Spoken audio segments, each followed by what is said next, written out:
So in terms of dialect, Standard English is a dialect, right? It's a variety of English. It's the English which probably I'm speaking now.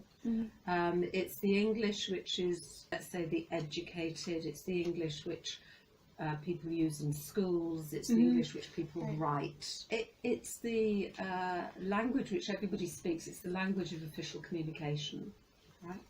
But it's not the language that even I necessarily speak with my friendship group or with my family group. These varieties of English that we speak in other contexts derive from our first language, if we're not native speakers of English.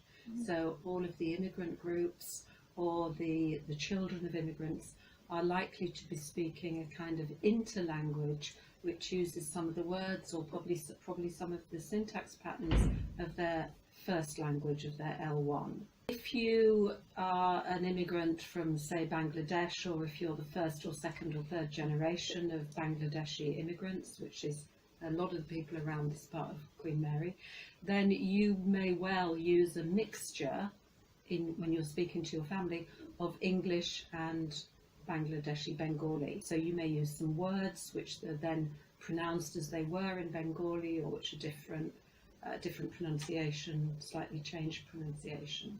So this sort of interlanguage comes from our L1, our mother tongue, our first language, if you like, but it can also spread into our friendship groups, because if you then have a friendship group which includes Mexicans, British, Spanish, whatever, you'll pick up words from each other, and your friendship group may use words which are then not entirely understood in other groups of people.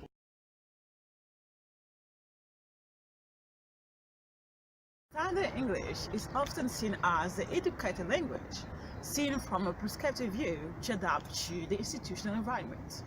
As Catherine says, indeed, this variant of spoken English is not used in everyday life outside institutional environments. This is where the descriptive view comes into play, in a variant of language that adapts to people and context. The relative relation is one of these factors. A teacher, for example, will always influence the student's way of speaking in an academic way, whereas a student, even if influenced by his friends or way of speaking, will always change his register when talking to his parents by using an in-between language.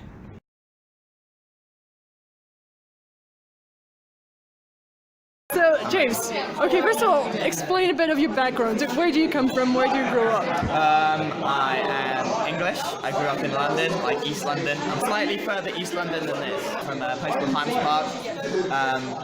My mum's side of the family is Scottish, and my dad's side of the family is Irish. But they're both like second generation, so it's most of my immediate family were born in England. So, yeah, as London as it gets. People actually say, and this is relevant, I'm like, I talk especially posh for like where I'm from. Okay. Like, people find it super weird.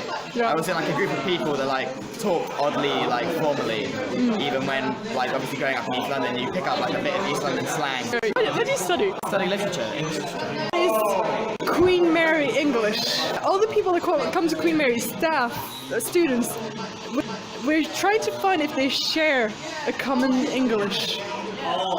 Like a common vernacular. Like the most common lexicon you're probably going to find is like East London, I would imagine. From that extract of spoken English, it could suggest that students speak mostly in vernacular English. This is exemplified by James's overuse of the word like, not as a comparison tool or as the verb to like, but as a way to fill the gaps in his speech. For example, like if he speaks like, like that.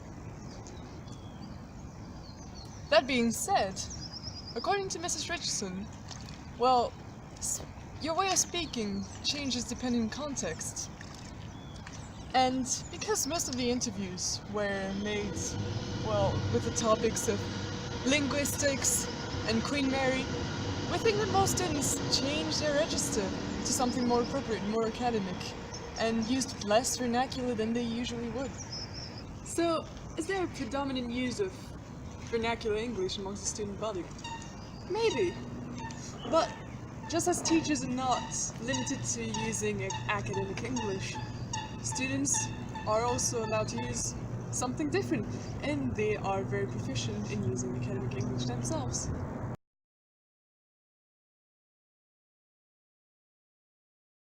So in Queen Mary and in London, I've been for about 2 and something years, so this is my 3rd year in here. But I've lived in the UK before for about 2 years, just a different location. Where are you from? I'm originally from Slovakia. I've always been around English. We did it in primary school, we did it in high school. I also attended like bilingual high school. How was your English impacted by your life in London? Most of my friends are internationals, so I feel like with international people, the English is really to the point. But also I have a lot of British friends, so I picked up a little bit of the slang, so it varies, but it definitely affected me. Especially the academic English. I feel like my grammar got the best when I was doing my A-levels and my GCSEs back in Lincolnshire. When I'm at work or when I'm around university, obviously for the academic purposes, I try to use the proper English and the proper grammar. But when I'm around my friends, I do occasionally use slang. As Vita has just explained, she's an international student from Slovakia, which is not really obvious when hearing her speaking. In fact, although she does not have a clearly British accent, she uses a native intonation and rhythm and does not have any problem with pronunciation. We could consider that her life on campus, on Queen Mary campus, has impacted the way she sounds, meaning an impact on lexicon and pronunciation, as she explains that she has borrowed some slang words from her campus friends. Her use of grammar is also correct. The interaction with academic English during her 3 years in Queen Mary could be one of the reasons why. So far, this interview seems to confirm our third assumption.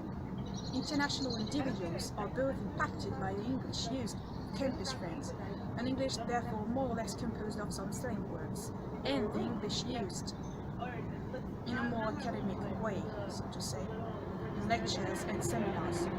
We can put forward the idea of duality of Queen Mary English. Indeed, there are 2 kinds of use of that English in here.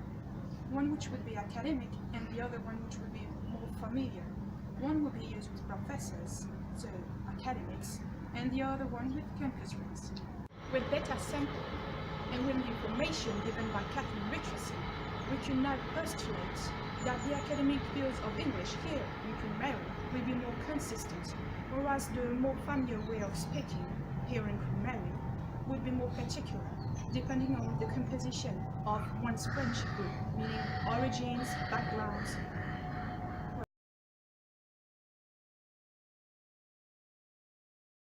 So my name is Issa Ibrahim.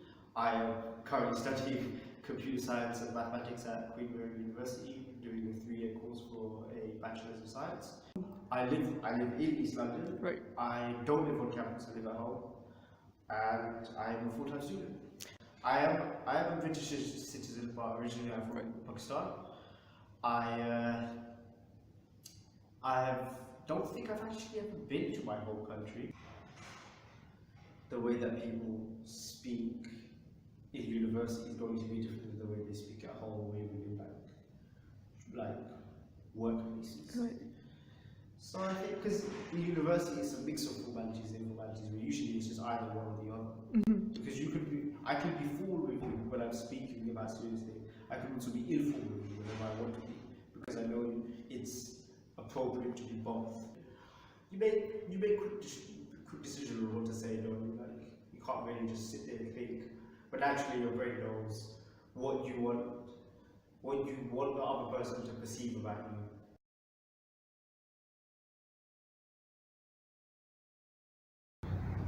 The East End community has welcomed waves and waves of immigrants throughout time, from French to Jewish. Currently, the largest second-generation group living in East End come from countries such as Pakistan and India, where Urdu and Hindi are widely spoken. We believe that these Indo-Aryan languages could have an impact on the English spoken and Queen Mary. Luckily, Isa, a fellow student of ours, helped us to discover whether we were right or wrong. Isa, who is a second-generation Pakistani born in Britain, did not show much of his Indo-Aryan heritage in his speech. For example, in comparison with a more standard English, like pronunciation, where words as think and other use phonemes as and, he showed a tendency to use a more like sound. Summarizing, he did not really demonstrate much of these common changes non-Anglo speakers would have in their speech, especially if they come from South Asia. We believe this might have to do with the fact that he was born in Britain and that he's obviously an educated man. He's been in school for at least 3 years now. Stop. Stop. Can we cut and change? 1, 2, 3. There you go. What? Oh, go. Just go. That's it? Beep. That was not the word. Okay, yeah. You're still recording? Okay. That's the first part. That is it recording.